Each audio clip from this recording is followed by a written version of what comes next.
अब उनकी ऐसी प्रतिज्ञा पे तो मानो पूरा संसार हिल जाता है। देवता लोग, ऋषिगण ऊपर से पुष्प वृष्टि करते हैं कि तुम भीष्म हो, तुम भीष्म हो, तुम भीष्म हो। नमस्कार मित्रों, स्वागत है आप सबका श्री महाभारत पुराण के महापर्व आदि पर्व में। आदि पर्व में हमने अभी तक सिर्फ भरत वंश की और भरत जी के जन्म की बात सुनी है और वो कथानक पढ़ा हुआ है। आज का जो कथानक है वो एक विशेष कथानक है और वो कथानक विशेष इसलिए है क्योंकि इसमें भीष्म का जन्म होने वाला है और भीष्म की प्रतिज्ञा भी होने वाली है। भीष्म का कैरेक्टर हमेशा से महाभारत के सभी कैरेक्टर्स में से सबसे करीब रहा है मेरे लिए। तो विलंब ना करते हुए हम कथानक में आते हैं कि हमने देखा कि भरत वंश की शुरुआत हो गई है। उसके बाद वंशावली आगे बढ़ती है और कहानी पहुंच जाती है देवलोक में, जहां पर कई सारे वसु हैं, ब्रह्मा जी की गोष्ठी चल रही है, वहां पर माता गंगा भी हैं, अनेक देवता हैं, अनेक राजर्षि हैं। तो एक बार ऐसा वृत्तांत आता है महाभारत के आदि पर्व में कि उसी गोष्ठी में गंगा के ऊपर वायु का प्रवाह ऐसा आता है कि वो अपने वस्त्रों के साथ थोड़ी असहज हो जाती हैं और सभी देवता उनको ऐसे देखकर अपनी नजरें झुका लेते हैं। लेकिन एक राजर्षि जो है वो गंगा को एकटक देखते रहते हैं। तो ब्रह्मा जी से ये वर्ताव देखा नहीं गया, ये अभद्रता, ये अशिष्टता उनसे देखी नहीं गई। जहां पर सारे देवता वो दृश्य देखकर अपनी नजरें झुका लेते हैं, वहां तुम ऐसे एकटक गंगा को देखे जा रहे हो। तो वहीं पर उनको शाप मिल जाता है मानव जन्म में आने का, मानव योनि में आने का। पुण्य लोक के योग्य नहीं रहे, तुम्हारी आत्मा में काम क्रोध मद लोभ आ गया है, तो तुम्हें अब मानव शरीर लेना पड़ेगा और वहां से वापस आके तुम्हें सारी परीक्षाएं देने के बाद तुम यहाँ आ सकोगे। तो एक शाप इनको मिल गया। सारे वसुओं को वशिष्ठ जी ने शाप दे दिया था कि तुम सबको मानव लोक में जाना पड़ेगा। तो यहाँ पर कई सारे कोइंसिडेंसेस अकेले होते हैं और गंगा भी जब वहां से आती हैं तो इनके मन में भी उस ऋषि के लिए, राजर्षि के लिए एक प्रेम उत्पन्न हो जाता है कि उन्होंने मुझे ऐसे देखा और देखते रह गए। अनेक तरह से कल्पनाएं परिकल्पनाएं चलती रहती हैं। अब आपको पता है गंगा तो सनातन है, अनंत है, आज उनका जन्म नहीं हुआ है। तो माता गंगा वहां से आ रही होती हैं, देखती हैं कि वसु भी जो है अपना तेज खो चुके हैं। वो पूछ पड़ती हैं कि तुम्हें क्या हुआ। तो वो सारी बात बताते हैं कि हमारे साथ ऐसा ऐसा हुआ है, हम शापित हैं, हमें मनुष्य लोक में जाना है, मानव रूप में जाना है और जन्म लेके फिर वापस चले आना है, और आप भी वहीं जा रही हैं, आप भी शापित हैं। तो एक छोटा सा निवेदन है आपसे कि कृपया आप माता रूप में हमें अपने गर्भ में लें। इन्होंने कहा ठीक है। तो हस्तिनापुर में महाराज प्रतीप के यहाँ जन्म होने वाला है शांतनु का। शांतनु 3 भाई थे।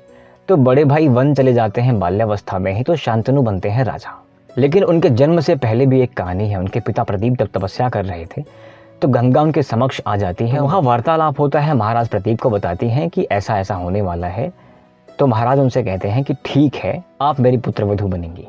तो वहाँ गंगा जी ने उनको बताया कि ऐसी ऐसी बात है, तो कृपया अपने पुत्र को आप ये बताइएगा कि मुझसे कोई प्रश्न ना करें कि मैं कौन हूँ, कैसी हूँ, कहाँ की हूँ। जब भी मेरे समक्ष उनका सामना हो तो मुझसे विवाह कर लें और कोई प्रश्न ना करें। उन्होंने कहा ठीक है, ऐसा ही होगा, जो निमित्त है वो तो होना ही है। अब जब उनके यहाँ पुत्र होता है शांतनु, शांतनु बड़े होते हैं। शांतनु एक महान यशस्वी, महान धनुर्धर और महान योग्य शासक थे हस्तिनापुर के। शांतनु बड़े होते हैं, अपने पिताजी से बातचीत करते हैं। पिता उन्हें बताते हैं कि एक समय ऐसा आएगा तुम्हें जब गंगा के समक्ष तुम कहीं आसपास विचरण कर रहे होगी तो एक दैवीय महिला से तुम्हारी भेंट होगी और तुमसे विवाह करने का प्रस्ताव रखेगी।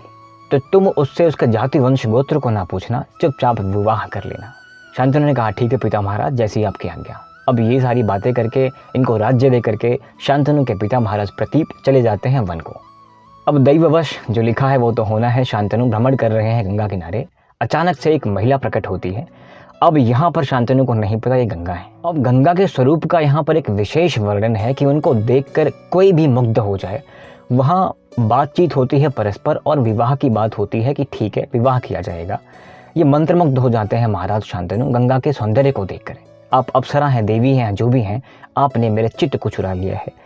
विवाह करने के पहले एक शर्त होती है कि जो भी मैं करना चाहूँ मुझे करने दिया जाए, और अगर कोई प्रश्न पूछा जाएगा तो मैं उसी वक्त आपका परित्याग कर दूंगी। मनुष्य प्रेम में होता है, कामांध होता है, तो ऐसी प्रतिज्ञाओं को सीरियस नहीं लेता, समझता है कि बहुत छोटी बात है, ठीक है कोई बात नहीं। अब ये चले जाते हैं, अनेक रूप से विलासितापूर्ण जीवन यहाँ व्यतीत करते हैं और इनको बारी बारी 8 पुत्र होते हैं। अब आपको पता है कि पुत्र होने की खुशी कितनी ज़्यादा होती है पिता को, संतान होने की खुशी बेसिकली कितनी ज़्यादा होती है। जब पहला पुत्र होता है तो जाके डाल आती हैं, दूसरा होता है डाल आती हैं, ऐसे क्रमशः हर बार वो डाल आती हैं और हर बार इनको बहुत क्रोध आता है।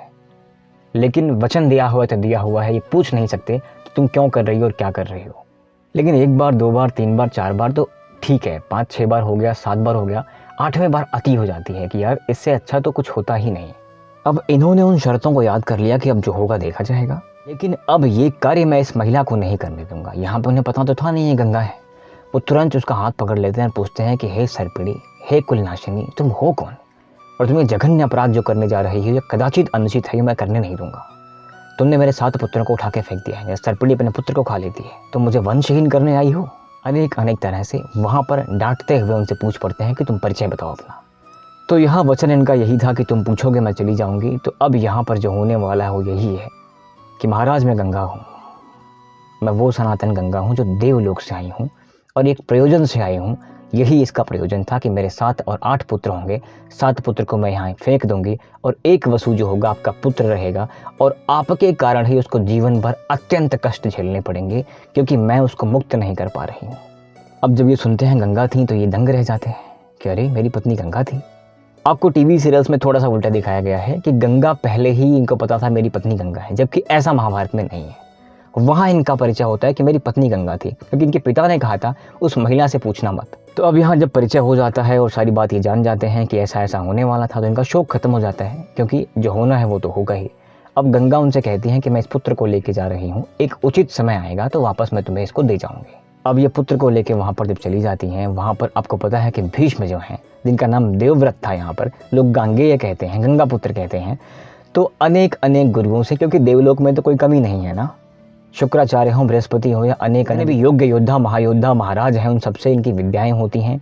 अब ये इस पृथ्वी के one of the most dangerous and deadliest warrior बन के आते हैं कि जिसमें जो क्षमता हो आके देख ले, मैं ना तो यहाँ का हूँ ना तो वहाँ का हूँ, मैं यहाँ का भी और वहाँ का भी हूँ। तो इस ब्रह्मांड में मेरा टक्कर अगर लेने में किसी की क्षमता है तो वो सनातन ही है, महाविष्णु है, महाशंकर है, महाब्रह्मा है। कोई दूसरा पुरुष या कोई देव मुझे पराजित नहीं कर सकता। तो यहाँ समय पूरा होता है। समय पूरा होने के बाद एक दिन ऐसे ही घूमते घूमते शांतनु ने देखा कि गंगा की जो जलधारा है वो ऊपर आ रही है। तो इसका एक ही कारण था कि लगता है किसी ने गंगा पर बांध बना दिया है। घूम के देखते हैं किसी ने अपने बाणों से उनका बांध बना दिया था। ये आश्चर्य पड़ जाते हैं और इनकी माया ऐसी थी गंगा की कि वो पुत्र उनका विलुप्त हो जाता है। मतलब देवव्रत एक बार सामने आता है फिर गायब हो जाते हैं। अब ये माया में पड़ जाते हैं कि ये पुरुष कौन था, ये सुंदर युवक कौन था, इतनी क्षमता किसमें हो सकती है। तो माया युक्त होकर ऐसी बातें सोच ही रहे होते हैं। गंगा प्रकट हो जाती है। माता कहती हैं कि आपका पुत्र है महाराज देवव्रत, वो पुत्र आपका जो मैं आपसे वर्षों पहले लेके चली गई थी और अब ये उचित समय है, योग्य पुरुष बनकर आया है। धर्म अर्थ काम मोक्ष सारी विद्याएं इसको आती हैं। अब ये आपके साथ रहने योग्य हो गया है। तो ये कहकर और आपन तेज समारोह आप है, मतलब आप अपने पुत्र को अपने पास रखिए और भीष्म को एक वरदान देती हैं या आशीर्वाद देती हैं कि जब तुम्हें मेरी जरूरत पड़ेगी तुम यहाँ पर आना, मैं तुम्हारे सामने आऊँगी। तो ऐसा बोलकर माता गंगा चली जाती हैं। अब माता तो माता होती है ना, माता का प्रेम ही होता है। देवव्रत को भी माता की याद हमेशा आती रहती है, लेकिन माता के आदेशानुसार अपने पिता को ही माता मानकर साथ में रहना शुरू कर देते हैं।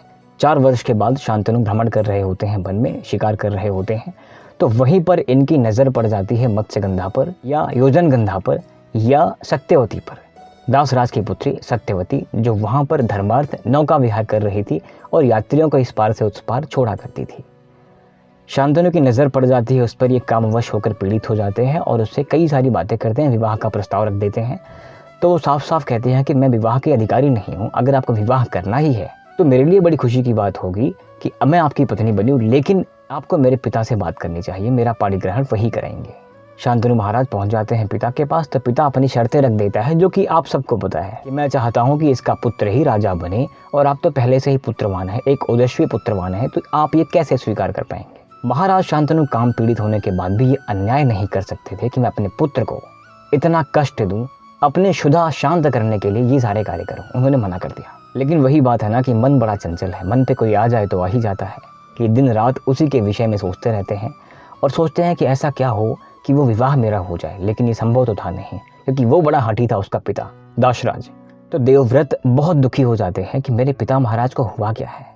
वो कई बार चेष्टा करते हैं, जानने की कोशिश करते हैं कि पिता महाराज को हुआ क्या है। पूछते हैं कि पिता महाराज आपको हुआ क्या, ऐसा क्या हो गया है कि आप किसी से बातचीत नहीं कर रहे हैं, आपका राज्य कार्य मन नहीं लग रहा है। अगर एक राजा ऐसे रहेगा तो राज्य कैसे कर पाएगा।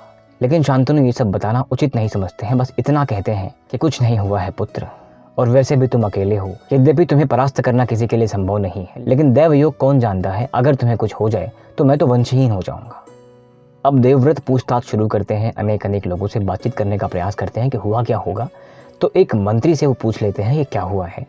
तो मंत्री उनको बताता है कि ऐसी ऐसी बात है। अब ये बिना अपने पिता महाराज को बताए ही दासराज के यहाँ पहुंच जाते हैं प्रस्ताव लेकर के कि ऐसी क्या समस्या आ गई, क्या आपको हस्तिनापुर राज्य संपूर्ण नहीं दिख रहा है, विवाह मेरे पिता से नहीं कर रहे हैं।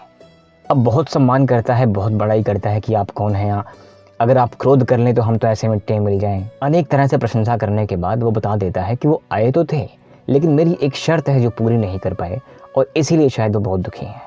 ये पूछते हैं कि ऐसी क्या बात है पिता महाराज नहीं पूरा कर पा रहे हैं। तो बताता है कि मैं चाहता हूँ कि इसका पुत्र राज्य करे। तो उन्होंने कहा इसमें कौन सी बड़ी बात है, लो अगर राज्य मेरा है तो मैं उसे त्याग कर देता हूँ, ये मेरी प्रतिज्ञा है। इनका और महाराज का होने वाला पुत्र ही हस्तिनापुर का राजा बनेगा। उसने कहा कि आपकी प्रतिज्ञा अटल है, आपने बड़ी बात कह दी है, ऐसा कोई कर नहीं पाएगा आपके अतिरिक्त, आप महान हैं। लेकिन एक मेरी भीषण शंका है जिसका उत्तर शायद आपके पास भी नहीं होगा। और वो शंका ये है कि मान लीजिए आप तो कह रहे हैं, लेकिन कल को अगर आपके वंशज इस राज्य पे अपना अधिकार जमाने की कोशिश करें तो आप क्या कर पाएंगे। तो देवव्रत ने कहा कि आपकी ये आशंका भी आधारहीन नहीं है। अब देवव्रत को वो करना पड़ा जिससे उनका नाम भीष्म पड़ गया। उन्होंने कहा को राज्य समर्पण करता हूँ, साम्राज्य समर्पण करता हूँ। तो उसके बाद वो कहते हैं कि अब जो है आप बिल्कुल निश्चिंत रहिए, मैं धरती आकाश पाताल को साक्षी मानकर, 10 दिशाओं को साक्षी मानकर यह प्रतिज्ञा करता हूँ कि आजीवन ब्रह्मचारी रहूंगा, विवाह नहीं करूंगा, वंशहीन ही जीऊंगा और वंशहीन ही मरूंगा, ये मेरी अखंड प्रतिज्ञा है। अब उनकी ऐसी प्रतिज्ञा पे तो मानो पूरा संसार हिल जाता है। देवता लोग, ऋषिगण ऊपर से पुष्प वृष्टि करते हैं कि तुम भीष्म हो, तुम भीष्म हो, तुम भीष्म हो। और ऐसी प्रतिज्ञाएं करने के बाद वो सत्यवती को अपने ही रथ पे लेके आ जाते हैं हस्तिनापुर और अपने पिता से कहते हैं कि ये देखिए मैं किसको लेके आया हूँ। अब देवव्रत भीष्म तो बन गए थे, आने वाले टाइम पे पितामह भीष्म बन जाएंगे। प्रतिज्ञा भी कर दी है ब्रह्मचारी रहने की, और अपने उस तेज के प्रभाव से कितना कुछ हासिल कर लेते हैं आप सबको पता है। शांतनु महाराज जब देखते हैं अपनी पत्नी को तो बहुत प्रसन्न होते हैं और इनको इच्छा मृत्यु का वरदान दे देते हैं। यहाँ वरदान तो दे दिया है, अपनी शुद्धा तो पूर्ण कर लेंगे, लेकिन एक पुत्र के साथ जो अन्याय हुआ है ना, वो शांतनु महाराज बर्दाश्त नहीं कर पाते हैं। अब मिलते हैं कल कि शांतनु महाराज कितने दुखी हैं कि ये सब कुछ जो हुआ है मेरी वजह से हुआ है, मेरी काम पीड़ा की वजह से हुआ, मेरी शुद्धा की वजह से हुआ है। अब आने वाले कथानक में इसकी विशेष चर्चा होगी कि देवव्रत से जो भीष्म का ट्रांसफॉर्मेशन है वो कितना भीषण है।